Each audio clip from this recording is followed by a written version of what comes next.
Exactly. Now, the government is facing criticism this morning for not promising more support to help people struggling with the rising cost of living.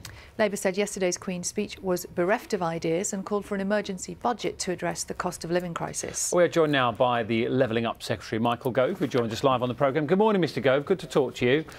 We've spoken to Ed Davey from the Liberal Democrats and also to the Labour Party this morning, and both of them seem to be saying it was such a thin Queen's speech, with the words from the Labour Party, at a time of such a deep financial crisis. Why wasn't there more to help those who are struggling at the moment in yesterday's announcements? Well, yesterday's Queen's speech contained quite a lot of measures which are there to ensure that the economy becomes stronger overall. By its very nature, Queen's speeches contain legislation, bills that take some time to debate and then to pass into law. So it's about the long term. There are lots of other things that the government has already done and will be doing as well, which are designed explicitly to provide support to people who are facing difficult challenges at this time because of inflation. You say difficult challenges. There's a new report that says that 1.5 million households face food and energy bills that are greater than their disposable income. And unless the government does more to help, the report says a further 250,000 will slide into destitution. Do you think that do the government appreciate the depth of despair that some people are financially in at the moment? Yes.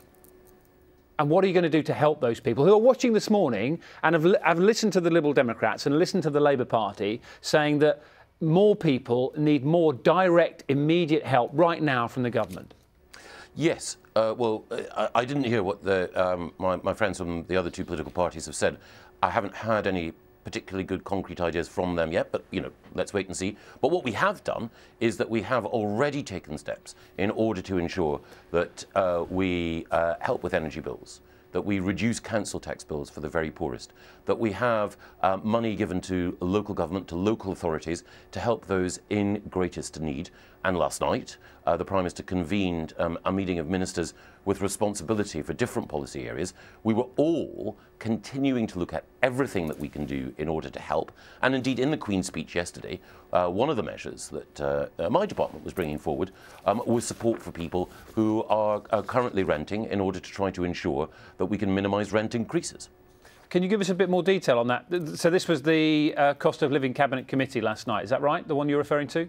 Yes, absolutely. And across the board, my colleagues from the Department for Education, the Department for Transport, my own team who've been looking at housing and others were sharing ideas with the Prime Minister about ways in which we can go further to help. Can you share some of those ideas with us this morning? Well, on the whole, it's never, I've found, a good idea to run straight from a Cabinet Committee, even to the BBC, and to say, well, we're thinking about this idea and we're developing it. I think the right thing to do is for us to make sure that each of those individual policy areas is given the scrutiny it deserves. But every day in government, we are thinking hard about what more we can do to help. Sometimes it will be developing the long-term policies.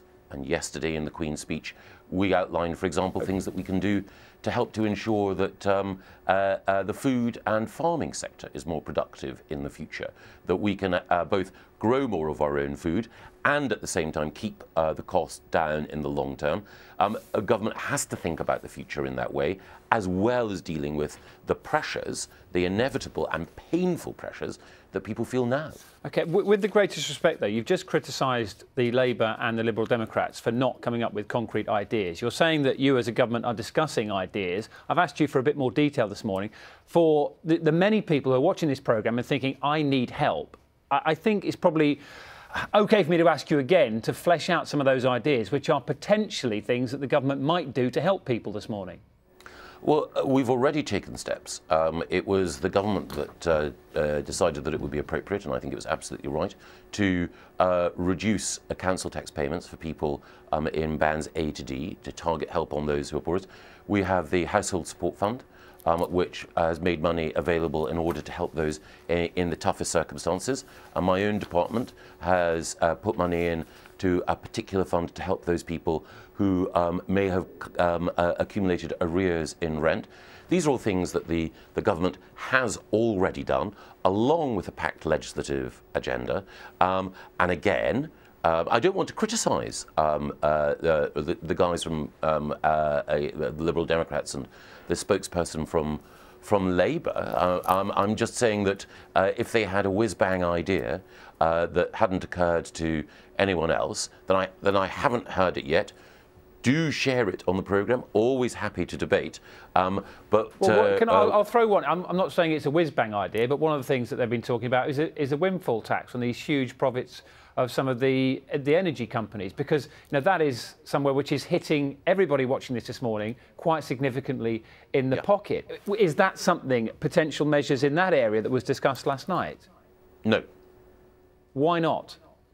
Because, as both the Chancellor and the Energy Secretary have explained in the past, if you have the wrong sort of tax applied to energy companies in the wrong way and at the wrong time, you deter the investment that we need in order to ensure that we have security of supply in the future. If you look at the energy sector overall, particularly if you look at oil and gas, particularly if you look at investment in somewhere like Aberdeen, my hometown, then you have to take a long-term view, because one of the reasons we're in difficulty now is that previous Labour governments didn't take a long-term view of energy.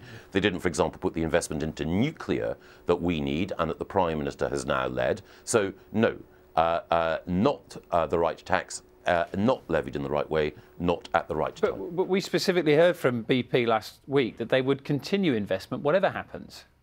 Well, I know, because I was in Aberdeen just the other week, that the overall oil and gas sector requires a level of certainty over the economic picture if we're going to see the investment that we need, both to ensure security of supply now and to move towards net zero in the future. So again, you have to look at the sector in the round, and you need to look at all of the factors which encourage a level of investment. But of course, we're not afraid to take on any vested interest that requires to be taken on in order to help consumers and citizens. So we, as a government, said to builders who'd done quite well out of government subsidy, look, you need now to contribute to resolving the building safety crisis.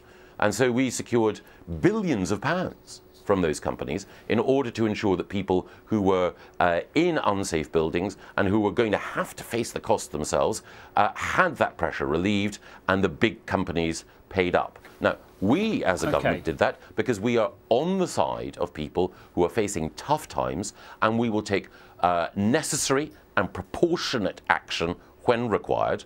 But we also recognise that when you're dealing with businesses, you need to have a care to ensure that those businesses can remain sustainable.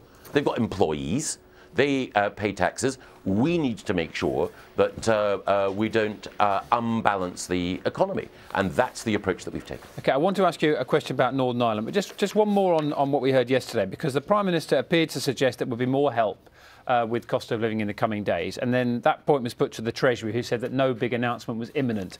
Ed Davey said this morning that just shows you that government are chaotic and don't have a plan. What's the truth of that? Well, the truth is that Ed Davey is chaotic, and he doesn't have a Scooby. What was the Prime Minister saying yesterday, which was then sort of poo-pooed by the Treasury? It wasn't. The Prime Minister was making the point clearly. We just had a Cabinet Committee meeting to discuss it, that we are constantly looking at ideas in order to ensure that we relieve the pressure on people who are facing incredibly tough times. But that doesn't amount to an emergency budget, which is what some people immediately thought that it did.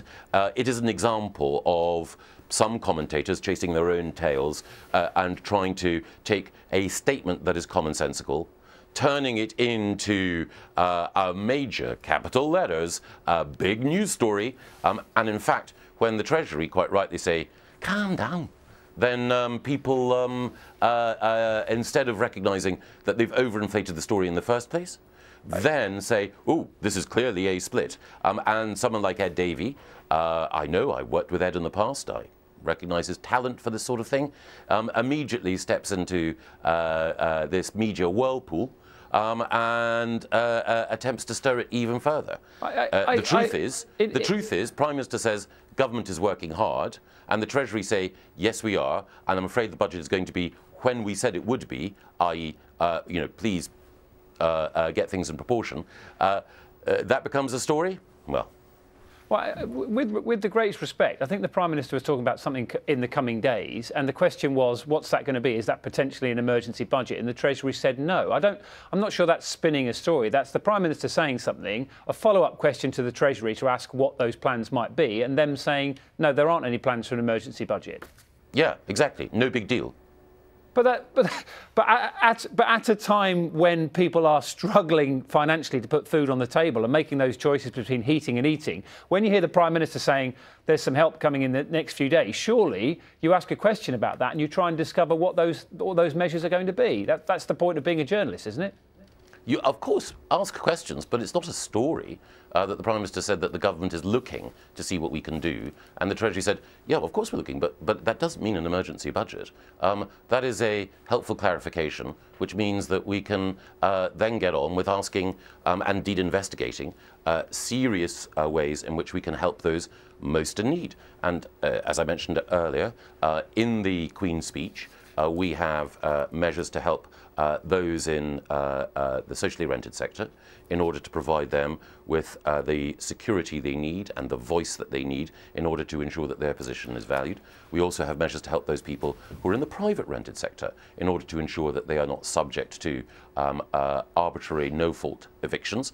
Those are both measures that are helping people who are facing all sorts of pressures at the moment. Is there more that we can do? Of course there is, and we always keep under review the range of tools that we have. That is the work of government. That's what I think people would expect us to do. OK, Mr Gove, I know you're short of time and you've got to go, but I've got to ask you about the Northern Ireland Protocol. Is the plan to rip it up? What are you going to do? No, we're going to negotiate with the EU in order to get the best possible outcome for the people of Northern Ireland. But no option is off the table. Liz Truss will be meeting Maroš Šefčovič, the European Commission Vice President, tomorrow. They have a good relationship. They will try to make progress tomorrow. I'm sure that both of them are, in fact, I know that both of them are fully committed to making sure that we resolve some of the very difficult issues that have arisen. But you would expect a UK government to, when it's thinking about the security of the entire United Kingdom, to say that there is no option that is off the table, and that's absolutely right. Appreciate your time, Mr Gove. Thank you very much for talking to us. Thank you.